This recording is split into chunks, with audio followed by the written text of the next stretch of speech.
मध्ये आग लागून गेली बघा गाईस. पप्पा ते परत गेला तिकडं. खतरनाक काम गाईस इथं डायरेक्ट मध्ये आग लागली बघा ते शेड मध्ये. चला चला तिकडे जावं लागेल आपल्याला. बघा पप्पा ते पाणी भरतायत. पाण्याने सगळे आग विझवत आहेत ते आजूबाजूची. ह्या साईडला नको यावी म्हणून. गाईस इकडे बघा पूर्ण ना आग लागली. इथपर्यंत मी इतक्या दूर आहे तरी मला आग लागते. आणि मध्ये गाय पण आहे बघा. आम्ही बघा कसा पाणी फेकतो इथं. कारण हे पूर्ण इथं पूर्ण जळून गेलं. आणि मध्ये पण त्याच्यामध्ये ना आतमध्ये अचानक डायरेक्ट आग लागून गेली होती तिथं. जय शिवराय जय शंभूराजे. सर्वांचं आपल्या नवीन ब्लॉगमध्ये स्वागत आहे. गाईस थोडंसं 10-15 मिनिटाचं काम राहिलेलं होतं काल. कारण काल मक्की आवरल्यात. पण हे थोडंसं एक कोपरा आपला राहून गेला होता इथं आवरायचा. मस्त आलो तर जेवण केलं. आधी नाश्ता करून घेतला थोडंसं आणि मग आवरायला लागलो. काय 10-15 मिनिटाचं काम आहे. आणि हे झालं की मस्त आज घरी जाणार आहेत. कारण आज शेतीमध्ये काही जास्त काम नाही आपल्याला. थोडंसं 10-15 मिनिटाचं काम आहे फक्त. चला एवढं करूयात आणि मग जाऊयात आपण घराकडे. चला गाईज झालं आपल्याला काम.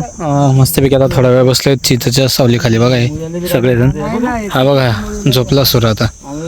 मम्मी त्या इकडं थोडा वेळ बसू आराम करू आणि मग मस्तपैकी निघूयात घराकडे. चला गाईज आपण आज तर शेतामध्ये काही काम नव्हतं. पण नंतर झालं काही सगळेजण चिचा खाली झोपून गेलेत. आणि मग बराच वेळ इथं थांबले. आणि नंतर मग विचार केला आपली ही जी मक्की काढलेली ना ही मशीन आल्यानंतर सगळी मक्की काढायची. आणि ह्याचं जे कुटार असणार आहे ती या ठिकाणी आपल्याला टाकायची. म्हणून ह्या भागाची पूर्ण स्वच्छता करायचं काम चालू आहे बघा. इथं तुम्ही पूर्णपणे स्वच्छता चालू इथं. म्हणजे ही सगळी जागा आपल्याला साफ करावं लागेल. कारण इथं चारा आपला सांगणार आहे. ही जी मक्की काढली जाईल ना त्या मक्कीचा जो चारा होईल तो आपल्याला या ठिकाणी ठेवायचा आहे. म्हणून सगळी स्वच्छता आता आपण करून घेतोय या प्रकारे बघा. इथं पूर्ण स्वच्छता चालू इथं. हे बघा ही जागा पूर्ण स्वच्छ करावं लागेल आपल्याला. शेडच्या आजूबाजूची जी जागा आहे ती स्वच्छ करणं खूप गरजेचं आहे. कारण हा जो आपला मक्का दिसतोय ना हा काढल्यानंतर ह्याचा चारा आपल्याला या ठिकाणी गोळा करायचा आहे. कारण गाय पण आहे आणि आपले बैल आहेत. अजून बैल तर काय आलेले नाहीत पण त्यांच्यासाठी चारा येईल. सो त्याच्यामुळे सगळी जागा पाक करून घ्यायची आपल्याला. बघा आता इथं ही जी सर्व घाण काढली आपण. आता बराच वेळ झाला ही संपूर्ण घाण इथनं संपूर्ण घाण काढली. आणि ह्याला आता आग लावण्यात येते. म्हणजे सगळं जळून खाक होऊन जाईल इथे. कारण एवढी घाण फेकायची परत दुसरीकडं. त्याच्यापेक्षा मग इथंच आग लावली ना तर मग पूर्ण व्यवस्थितपणे आपल्याला स्वच्छ होऊन जाईल ही जागा. कारण पूर्ण राख होऊन जाईल ना इथे. मग बऱ्यापैकी सगळं स्वच्छ होऊन जाईल ही जागा. गाईस इकडे बघा पूर्ण ना आग लागली. इथपर्यंत मी इतक्या दूर आहे तरी मला आग लागते. आणि मध्ये गाय पण आहे बघा. मग सुराला सांगितलं ती गाय शेजारी सोडून घे. कारण खूप आग हाय लागत असेल तिला जबरदस्त. हे बघा गाईस कशा प्रकारे आग लागली बघा. इथं पूर्ण जाळलं आपण हे आता.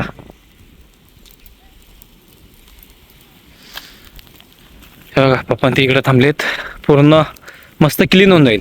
इतकी जबरदस्त हाय लागते ना गाईस पुढे जाऊ पण वाटत नाही.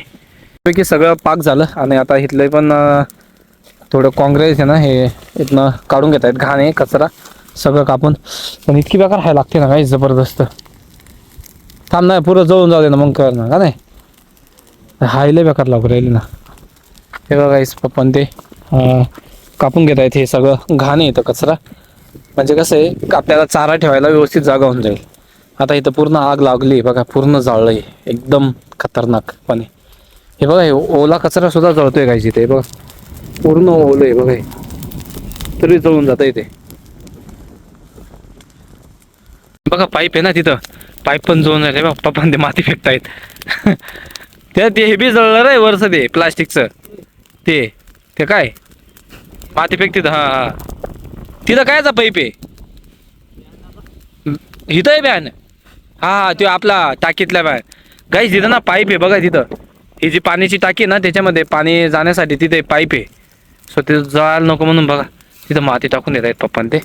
हा ती आग लावली इकडं साफ करण्यासाठी. आता इथं आग विझवण्याचं काम चालू आहे. विजली आता बऱ्यापैकी तिकडं. हे थोडंसं बाकी आहे फक्त. मध्ये आग लागून गेली बघा गाईस. पप्पा ते परत गेला तिकडं. खतरनाक काम गाईस इथं डायरेक्ट मध्ये आग लागली बघा ते शेड मध्ये. चला तिकडे जावं लागेल आपल्याला. हे बघा गाईस इथं. बापरे काय खरं काम नाही इथं. कांदे आहेत गाईस इकडे शेजारी बघा आपले. हे साईडला कांदे ते आहेत. पप्पा ते बघा डायरेक्ट पाण्याने आग विझवत आहेत आता. अरे बरं लक्ष केलं गाईस माझं. कारण शेजारी ना कांदे आहेत आपले. हे बघा पूर्ण आग लागून गेली. तिकडनं ना ठिंगी उडली असेल एखादी. हायला कदा येऊन लागले ना ठिंगी. हे बघा गाईज विजवलं, पूर्ण पाणी टाकलं इथं बघा, पूर्ण पाणी ओतलं पप्पा त्यांनी. त्या साईडला लक्ष राहू दे बरं का, तिकडं ना तिकडं बी चारा आहे गाईज तिकडे. आपला सगळा 2 दिवसापूर्वी रचलेला पूर्ण चारा आहे बैलांसाठी. कारण कसं आहे, पूर्ण कोरडा चारा आहे. नुसतं आग लागायचं काम आहे. आग लागताच 1 मिनिटात सगळं जळून जाईल. ते इतकं जबरदस्त कोरडे हे झालेलं आहे. हे बघा आता इथं चालूच बघा ना तुम्ही, 1च सेकंदात पूर्ण पाठ जळून गेला डायरेक्ट. 1 मिनिट पण पूर्ण लागला नाही, चालूच जळून गेलं. आणि किती दूर येते बघा तिकडं त्या साईडला, तिथनं इथं आग येऊन गेली. हवेची हवा पण चालू आहे ना जबरदस्त. हे बघा पप्पा ते पाणी भरतायत, पाण्याने सगळे आग विझवत आहेत ते आजूबाजूची, ह्या साईडला नको यावी म्हणून. काही थोडंफार होऊन गेलं असेल ना, ते पप्पा ते उचकवत आहेत ते सगळं. हा इतकी जबरदस्त लागते, जवळ पण जाऊ देत नाही. चला आता एवढं झालं की मग ह्याला पुन्हा पाण्याने विझवून द्यावं लागेल काहीच. कारण कसं आहे, रात्रीची हवा वगैरे खूप जबरदस्त चालते. सो इकडं आपला चारा आहे बघा, ह्या साईडला आपण सगळा रचलेला चारा आहे. सो त्याच्यामुळे जवळ चारा असल्यामुळे कसं हे सगळं पाण्याने विझवून द्यावं लागेल आपल्याला, आणि मगच घरी जावं लागेल. गाईज आता बघा आपण थोड्या वेळात ना ह्याला ना बघा पाण्याने विझावं लागेल आपल्याला. ही पूर्ण आग जी आपण लावली ते सगळं विझावं लागेल बघा. हे आम्ही बघा कसं पाणी फेकतो इथं, कारण हे इथं पूर्ण जळून गेलं. आणि मध्ये पण त्याच्यामध्ये ना आतमध्ये अचानक डायरेक्ट आग लागून गेली होती तिथं. सो आपण आता काय करूया, ते सगळं पाण्याने बघा, मध्ये पाणी आपले सगळं पाण्याने विझावं लागेल आपल्याला हे. कारण आजूबाजूला ना चारा आहे, सो चारा अजून जळू शकतो आपला.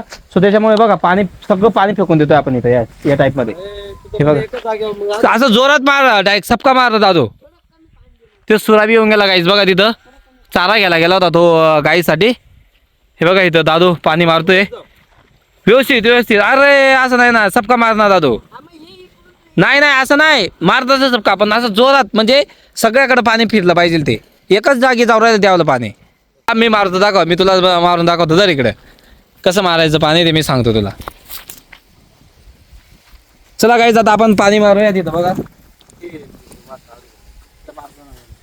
इकडून फेकायचं ना, म्हणून एकदा असं ह्या साईडने फेकायचं बघ. सगळं असं चौफेर पाणी गेलं पाहिजे. हे बागी गाईज आपले गाय खतरनाक आहे, डायरेक्ट ओढून घेऊन जाते डायरेक्ट माणसाला. चला आता थोडस राहिलं गाईच, हे पाणी मारूत आपण. हे बघ दादू, मारशील ना बरोबर. चल आता तू मार पाणी. चला गाईज आता दादू पाणी मारेल इकडं. नीट व्यवस्थित पाणी मारलं ना सगळं विझून जाईल. कारण कसं आहे, आजूबाजूला चारा आहे गाईज आपला, आणि हवेचं ना चारा हे जर आपण असंच ॲजिडिश ठेवलं तर चारा जळण्याचे चान्सेस जास्त असतात. हे सुराबी येऊन गेला. आधे ना पाणी, त्याला मारू दे ना पाणी इथं.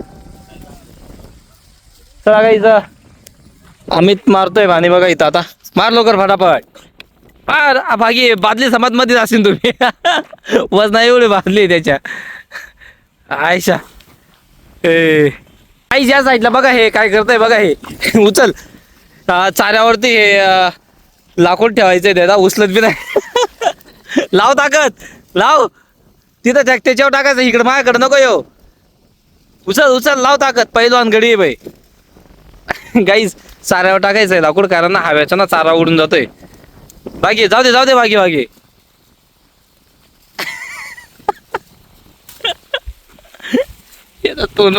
तिकडे घेऊन येणार आहे.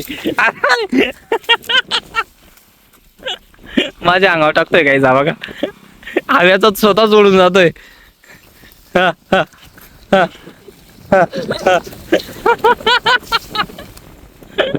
टाक ना तिथं.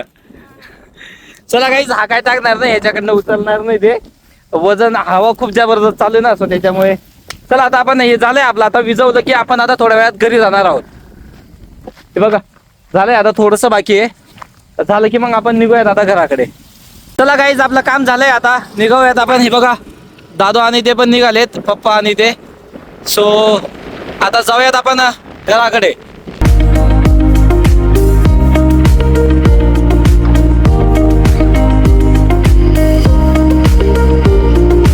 आपण आलो घरा आता. झालं काम. हे बघा नुसती मस्ती करतोय. मला त्याच्याकडून नवीन सुद्धा हे बी उचला काय ते काय म्हणते तर चाल्यावर टाकायला काठी, ते सुद्धा उचला त्याच्याकडून. कशा बसलेला आहे बघा गाईस. आजी आले. हो शेंगा आणेल तर ना का मग हे मस्त मिठाच्या पाण्यामध्ये बसते ना आता मग काय उकडावते तर ना उकडावते ना उकडव चला काय आता शेंगा आणल्यात आपण ओले शेंगा आहेत मस्तपैकी आत्ताच शेतात ना आणल्या कांते मामा त्यांच्या शेतात ना आता मस्तपैकी त्यांना आपण मिठामध्ये उकडवून खाऊयात मस्तपैकी आता इथं हा सगळे टिचावं लागते ना चला काय आता आपण करूयात हे शेंगदाणे मस्तपैकी आतमध्ये उकडायला ठेवून दिलेत आणि आता इथं कांद्याची पात सोलायला घेतली संध्याकाळी भाजी बनवायची हे बघा इथं ए तुम्ही जेवण करून जाशील का आज हा नाही का चला काय आज कांद्याची पात आहे आता करून का सकाळ पाटक आहे मग 4 गिलकी काय कमी झाली त्यांना 2च गिलकी लागतील ना त्यांना पुरेच मला इथं एक घेऊन आहे ना घरी खायला कामात येते ना काही या शेंगा खायला मस्तपैकी उकडवलेल्या शेंगा आहेत छान लागतायत सो चला काही जेवणला बसले आपण भाजी झाली थोडेसे शेंगा खाल्ले आपण आधी आणि आता जेवणला बसले बघा इकडं नाना अमित बी आलाय आज सो चला करूयात आपण जेवण सो चला गाईज आपण आता इकडे झोपायला आलो तर मामन त्यांच्या घराकडे हे बघा मस्तपैकी आता वरती जाऊ टेरेसवर आणि झोपूयात सो आजचा व्लॉग आपण इथं स्टॉप करूयात आणि नक्कीच मला कॉमेंट करून सांगा की आजचा व्लॉग तुम्हाला कशा प्रकारे वाटला व्लॉग आवडला असेल तर लाईक करा कॉमेंट करा भेटूयात एका नवीन व्लॉग सोबत thank you so much for watching bye bye